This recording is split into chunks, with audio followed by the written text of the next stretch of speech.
이 연구 결과와 관련해서 실질적으로 그 로버트 우드 존슨 파운데이션에서는 이제 우리는 성공적으로 프로그램을 진행했다라고 이야기하면서 이것들을 정리하려는 분위기를 12개 주 확산 사업을 진행하는데 이 케빈 마호니가 굉장한 역할을 한 것이 이제 이 자료에 지금 나와 있습니다. 살짝 이제 집어 넣은 것 같고요.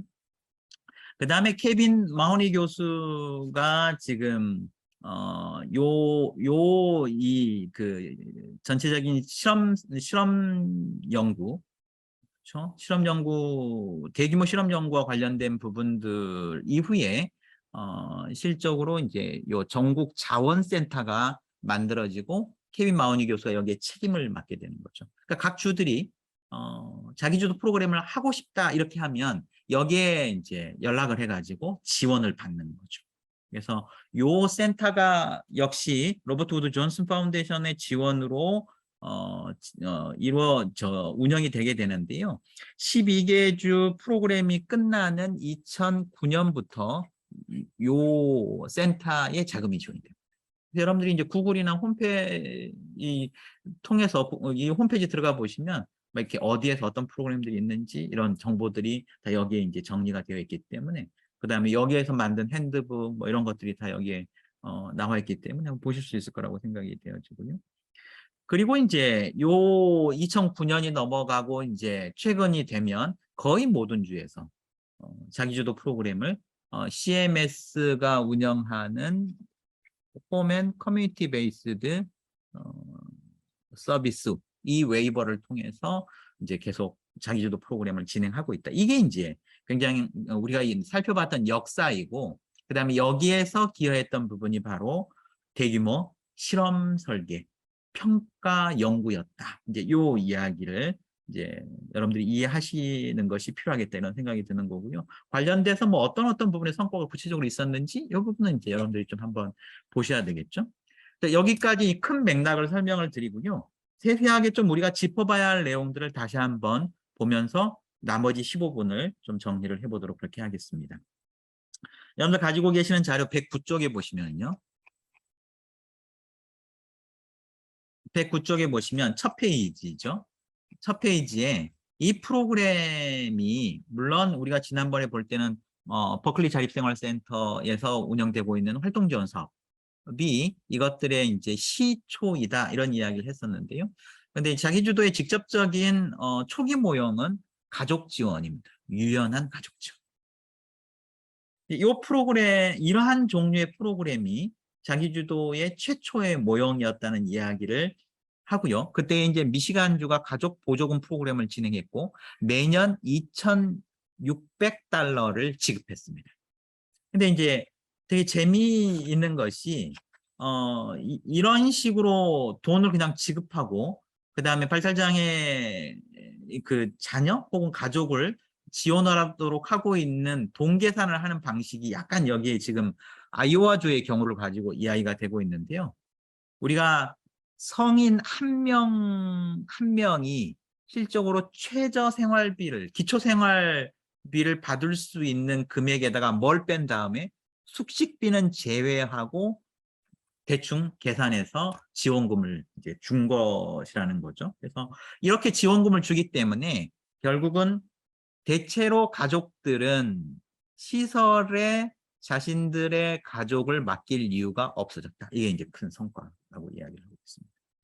그래서 이때 이제 초기 프로그램이긴 하지만 이때 가족 지원 프로그램이 셀프 디렉션, 자기주도 형태로 진행됐을 때의 특성을 이렇게 이야기를 하고 있는데요. 그게 흥미롭습니다.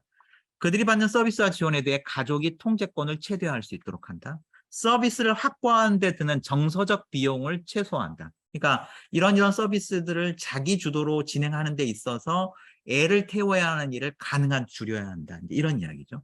그러면서 이제 이 이후에 이런저런 연구의 결과로 만들어진 것이 중개인에 대한 부분이죠. 중개인. 브로커입니다. 중개인에 대한 부분인데 하나는 지원 중개인이고 하나는 뭐예요? 재정 중개인이죠. 이런 역할들이 이제 나타나게 되는 상황입니다. 이거는 이제 이후 연구들에서 계속해서 이제 필요성이 나타난 부분이고요. 그 다음에 가족에게 돌봄을 제공하는 역할이 가진 중요성을 인식시킨다. 그리고 해당 가정의 독특한 필요를 배려하는 유연성 있는 내용으로 진행한다. 그러니까 이제 현금 지급으로 이것들을 진행하게 한다는 이야기가. 이게 이제 초기 모형인 거고요. 그 다음에 이제 제가 굉장히 이 자료에서 흥미롭게 본 것 중에 하나는 이제 로버트 우드 존슨 파운데이션이 1993년에 최초로 이와 관련된 프로그램을 진행할 때에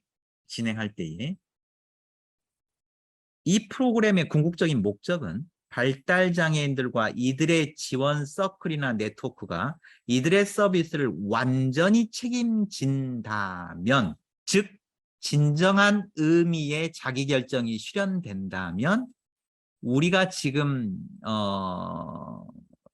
가지고 있는 서비스 전달 체계는 어떤 모습일까? 이게 이들이 이 사업을 하는 굉장히 순수한 취지였습니다. 그러니까 기존의 서비스 전달 체계 말고 다른 지원 서클이 혹은 지역사회 네트워크가 이들 발달장애인들의 삶을 완전히 책임질 수 있도록 지원해보자 이런 이야기입니다. 그러니까 완전히 다른 전달 체계를 만든 거죠. 어쩌면 공동체를 만들어서 네트워크를 만들어서 지원 서클을 만들어서 발달장애인들이 생활하게 하도록 한번 해보자 이제 이런 이야기인 거죠.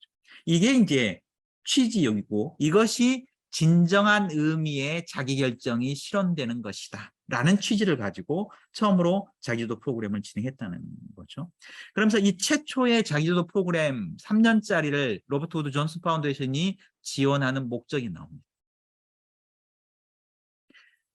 참여자들과 그들의 가족이 현금은 다루지 않고 금액은 통제할 수 있도록 한다. 이제 미국식 현금이 꽂히지는 않습니다. 현금을 다루지 않고 금액을 통제할 수 있도록 한다. 서비스 제공의 대리자가 아닌 서비스 기존 전달 체계의 대리자가 아닌 참여자가 선택한 개인의 대리자가 사례관리의 역할을 하게 한다.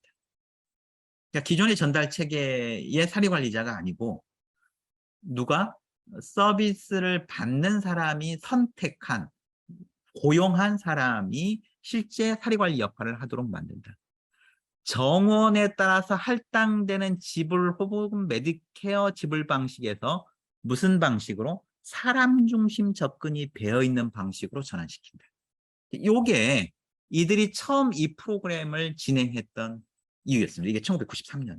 이후에 20년 동안 이 프로그램이 전미에 확장되도록 하는데 이제 기여한 거죠. 그때에 6천 명이 넘는 사람을 조사하면서 이들이 실증적인 성과를 보여주면서 12개 주에 이것을 확산하면서 큰 계기를 마련했다. 이게 이제 이 내용이긴 한데 저는 이제 지금 목적 이런 취지나 이런 것들이 너무 분명히 이야기가 되어 있어서 이제 말씀을 좀 드렸고요. 그 다음에 113쪽으로 넘어가시면 이제 선호 연구라는 것이 나오는데요. 이 연구의 결과로 사실은 지원 중재자 모델이 더 가속화된다. 이제 이런 이야기가 나옵니다. 지원 중재자, 재정 중재자, 이런 돈만 따로 관리해 주는. 나중에 그 부분은 또 따로 우리가 한 챕터로 또 다루고 있기 때문에 보시면 되고요. 그 다음에 120쪽으로 넘어가시면 여러 평가 결과들 속에서 옹호 활동의 중요성을 이야기를 하고 있습니다.